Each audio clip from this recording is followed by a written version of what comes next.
Halo anak-anak, nice day. Bertemu lagi dengan Bu Alfi. Di sini kita akan belajar masih tentang tema 1 hidup rukun, subtema 4, hidup rukun di masyarakat tentang PPKN. Perhatikan baik-baik ya anak-anak. Kita akan belajar tentang pengalaman sila pertama dan kedua Pancasila di lingkungan masyarakat. Sila pertama, Pancasila berhubungan dengan perilaku kita sebagai umat yang beragama terhadap Tuhan Yang Maha Esa. Contohnya, menghormati tetangga yang beragama lain saat menjalankan ibadah.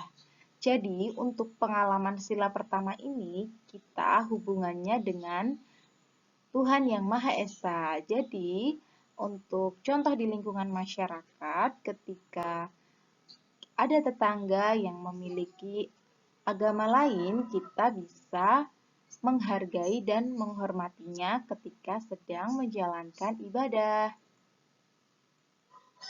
Yang kedua, sila kedua Pancasila berhubungan dengan perilaku kita sebagai manusia yang pada hakikatnya semuanya sama di dunia ini.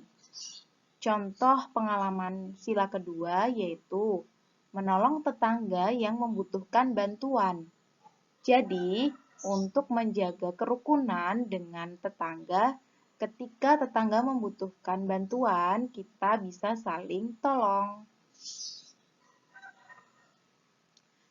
Yang kedua, Pak RT membantu para warga bergotong royong.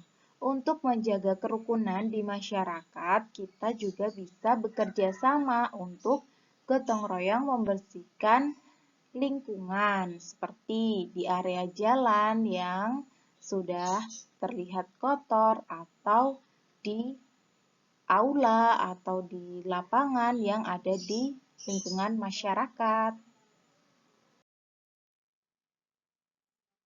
Pengalaman sila ketiga Pancasila di masyarakat. Sila ketiga berhubungan dengan perilaku kita sebagai warga negara Indonesia untuk bersatu membangun negeri ini. Contoh pengalaman sila ketiga di masyarakat yaitu menjaga persatuan dan kesatuan. Di lingkungan masyarakat, kita harus tetap bersatu untuk menjaga persatuan dan kesatuan. Yang kedua, mengembangkan rasa cinta tanah air dan bangsa. Jadi, kita harus mengembangkan rasa cinta kita terhadap tanah air kita, yaitu Indonesia. Contohnya, mencintai produk dalam negeri. Yang ketiga, rela berkorban demi kepentingan bersama. Jadi, kita harus rela berkorban untuk kepentingan kita bersama, tidak boleh mementingkan kepentingan pribadi. Selanjutnya, pengalaman sila keempat dan sila kelima Pancasila di masyarakat. Sila keempat Pancasila berhubungan dengan perilaku untuk selalu bermusyawarah dalam menyelesaikan masalah. Contoh pengalaman sila keempat di masyarakat yaitu yang pertama, tidak memaksakan kehendak kepada orang lain. Contohnya, ketika kita memiliki ide atau pendapat, kita tidak boleh memaksakan kehendak kita. Yang kedua, menghormati dan menjunjung tinggi setiap keputusan yang dicapai sebagai hasil musyawarah.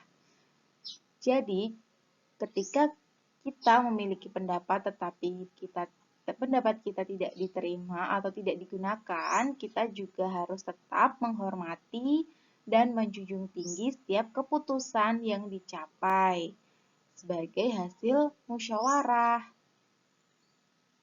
Sila kelima Pancasila berhubungan dengan perilaku kita terhadap semua orang.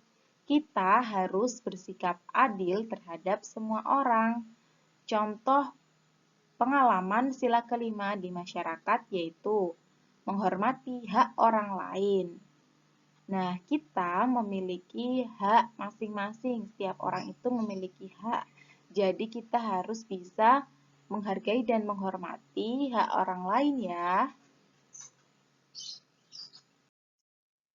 Nah, untuk materi PPKN cukup sampai di sini. Terima kasih anak-anak. Semangat ya.